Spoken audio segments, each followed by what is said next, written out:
Hey. So I thought I'd talk about a slightly controversial subject in our space, which is searching for killer apps. We're all getting very good at building infrastructure and tools, but I believe we need to spend a little bit more time thinking about what are the applications of this technology. So I'll take you back to something from my home country.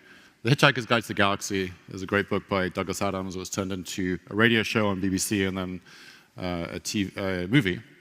And in The Hitchhiker's Guide to the Galaxy, there's this massive computer that's constructed, and the citizens of this planet ask it a question. It's like, what is the answer to everything? And the computer thinks for a while,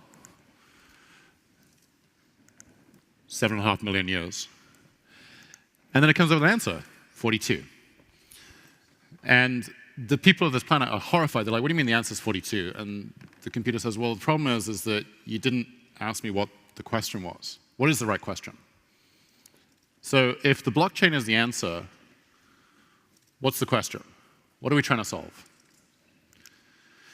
So we've been at this for about 10 years, exactly 10 years, I guess, in a week or so. So happy birthday, everybody. I've been at this since 2013. Did a number of investments in the space early, and then in the last 2 years I've been focusing on a specific application at Orchid. And as you can see, we've had a lot of excitement. This is a curve of searches. So the point of this graph is really just to point out that we may be in a self-fulfilling prophecy here. You know, the more excitement we have about what we're doing, the more trading we have, the more our prices go up or down.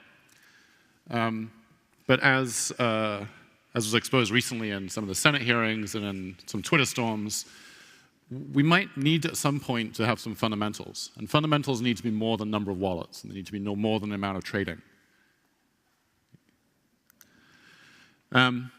We've certainly had a lot of excitement in our space.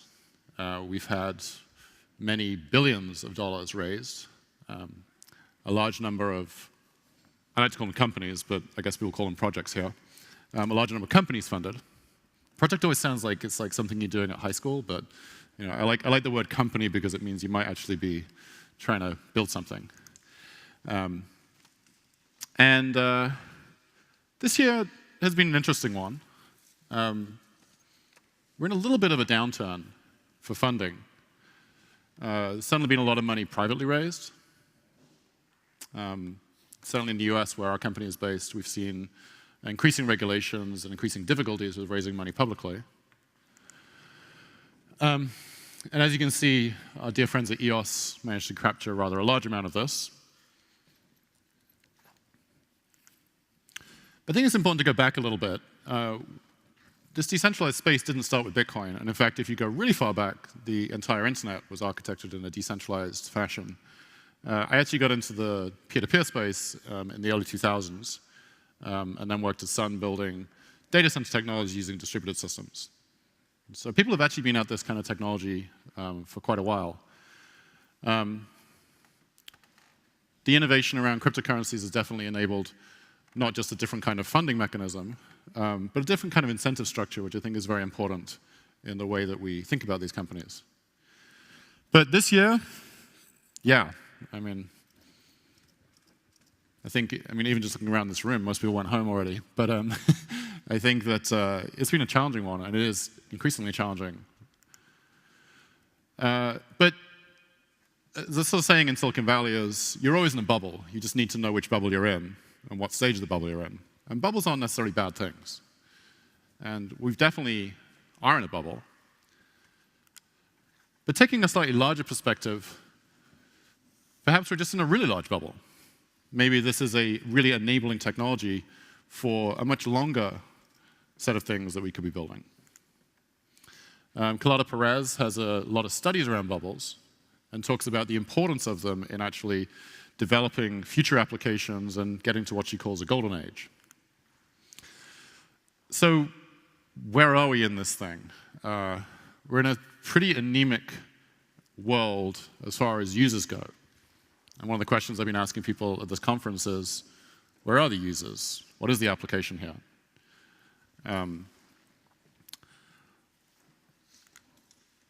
If we look at investment this year, a huge section of this is in infrastructure. I mean, how much infrastructure do we need? Do we need to keep building infrastructure before we figure out a killer app? If we really had highly scalable smart contracts, would everybody in the world start using them tomorrow? And then the second area there is finance, which is, it's great. It's just more sort of derivative around what we're doing. We raise money, we make systems that help us to make more money. The third one here that's interesting is communications. It's something I'll be exploring a little bit more in this talk. So what are the next killer apps? And why don't we have one yet? So one common response to this question I ask is, well, we just haven't got good usability. Recently, we've been working at Orchid with some design agencies, specifically on interaction design for applications. And one of the interesting responses we got was that, you guys are the first blockchain company to come talk to us. With all these billions of dollars being raised, why aren't a lot of the companies going out and talking to the top design agencies? Not just for making a great logo, but building applications that people really want to use. There's no way you get funded for a major consumer app today if you didn't have a good designer on staff that could build something. And we do have a design problem. I love CryptoKitties, but you can't use it on your phone? I mean, really? I have to go to my computer. Okay, that's going to work. And MetaMask is a really cute logo, but, it's still, like, on my computer. And Augur I tried to use, but it's still at 5% loading the blockchain. I still haven't been able to bet on anything. But I'm sure they'll figure it out one day. But this isn't good enough. We can't just sort of build things like this and assume that any of this stuff is going to go to the mass market. And I believe that there's been a real rush to just get your network out there and somewhat ignore the idea that you actually need to build something that people might use. And this is reflected in, there's often a great deal of attention put into the white paper, a great deal of attention put into fundraising, and then a little bit less planning around how you might actually build these things, and then very little planning put into actually how you might release something. So maybe we do have a design problem, but maybe we don't have any killer apps. Do we have killer apps? Are we just kidding ourselves? Well, there are two so far. So there's like this nice adage that the killer app for Bitcoin is Bitcoin.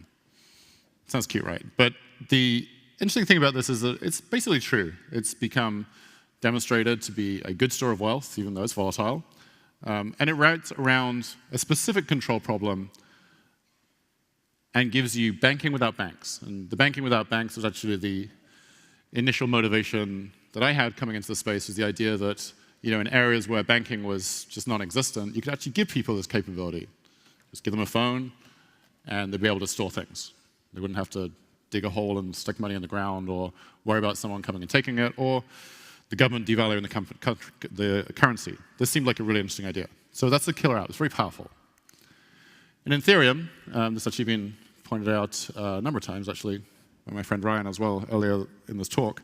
The killer app is essentially routing around this idea of a special club of people. There's a special club of investors, and I was a venture capitalist before, well, between being an entrepreneur and entrepreneur again. Essentially, this is disrupting the VC space. What's interesting about this is that if you think back to something like BitTorrent, which essentially was built by Bram and sort of a labor of love and not funded in any way, essentially. But now we can run experiments. People can have an idea. They can have some really interesting concept and get it funded, and it can be globally funded, and it can be funded just based on that idea. That becomes a very interesting idea, that you can do that. You can imagine raising funds using this way. You can imagine funding real estate projects. There's a lot of different things you could do once you democratize the ability to raise money. So this really is today, there's some other examples around Ethereum, but this has become the killer app for this thing. Okay, how about dApps? I much prefer the word app because people know what an app is. dApps sound like something really strange, but dApps all the same. What are we disrupting exactly?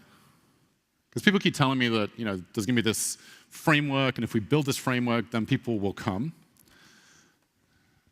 And then I say, well, what if it was just highly scalable tomorrow? Like, what would you do? What would be the first thing that you do? Could we really collect CryptoKitties really fast? Trade them really fast? Would that be at high-frequency trading of CryptoKitties? Is that the answer? And what control structures are we routing around? And why do we need decentralization? Lots of things work really, really well being centralized. So some answers here. I don't just have questions. So decentralization is helpful with trust. And you see this in the first two examples we gave. But the question now is what are we really trying to do here with trust? And I believe it's in disrupting control. We're trying to disrupt control structures that exist in conventional systems.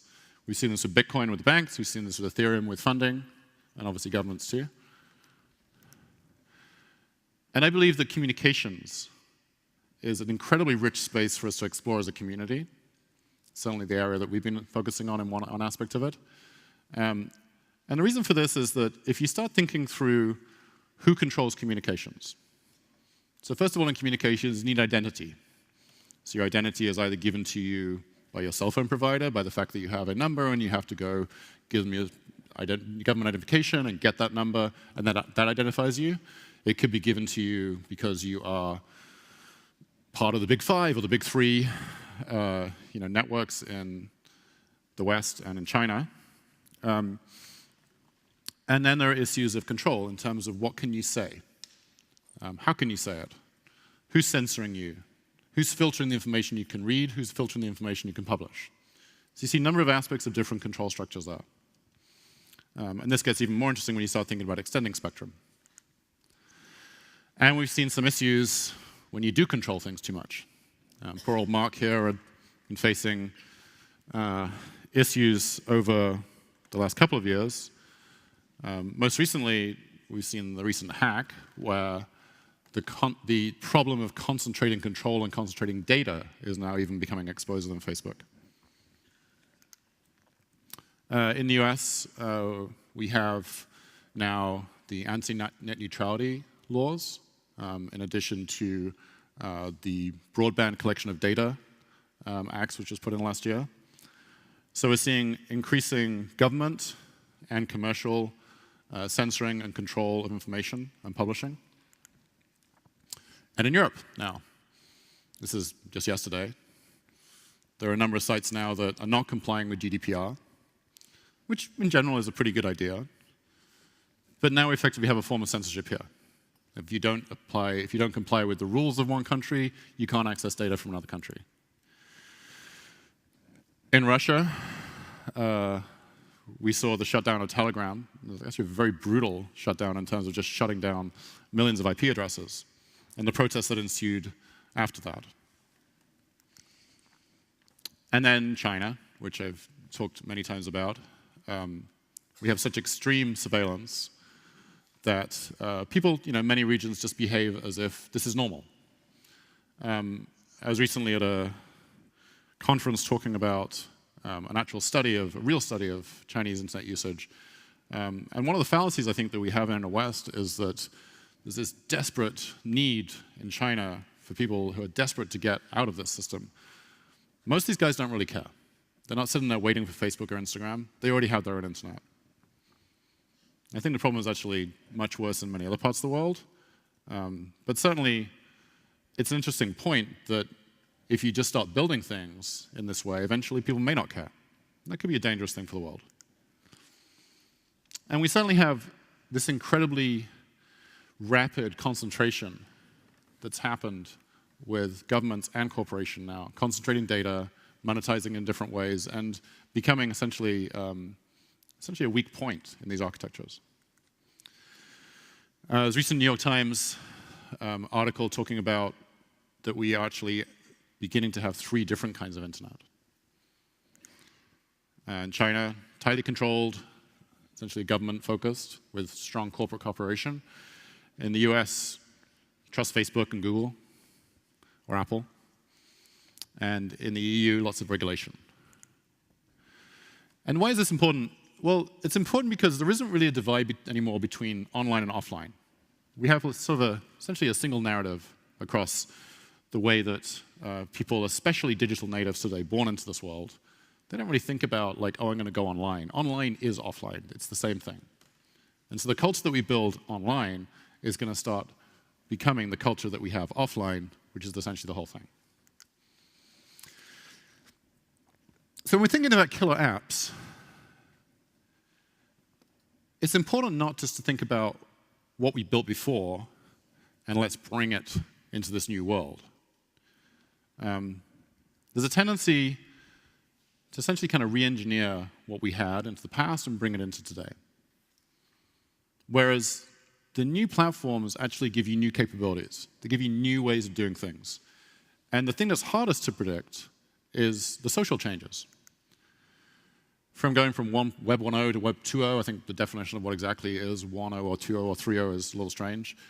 We've had great examples of, and successful examples of bringing photo sharing apps and putting them on mobile, publishing apps and putting them on mobile, music apps, putting them on mobile. This has been great. So do we just need to take all these things and put them on a blockchain? Is that going to work? I don't know, maybe. Here's a contrary example. So GPS-enabled smartphones.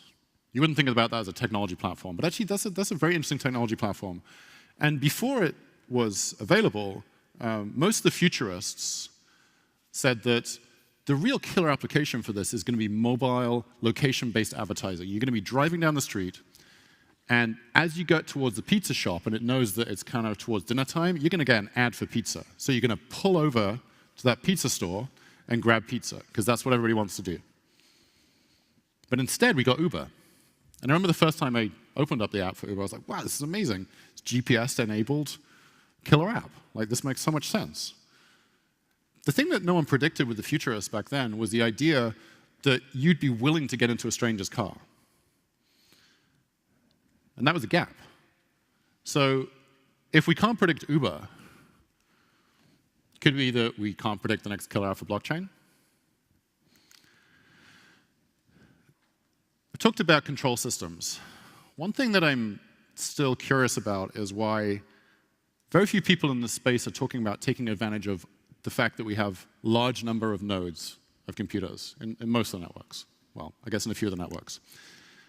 What would be nice is if we could find problems where when we add more nodes, things get better. An example of this is Wikipedia in terms of publishing. When you have more people contributing to Wikipedia, the thing just gets better. And a really old example is SETI at home.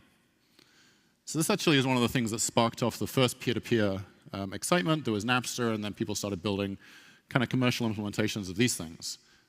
We do have examples today with Golem, but I see very few systems today thinking about how do I do something more than just compute the same function across potentially millions of computers? Why can't I have different functions computed by different kinds of computers or different computers on the network? What kind of problems could we solve with those?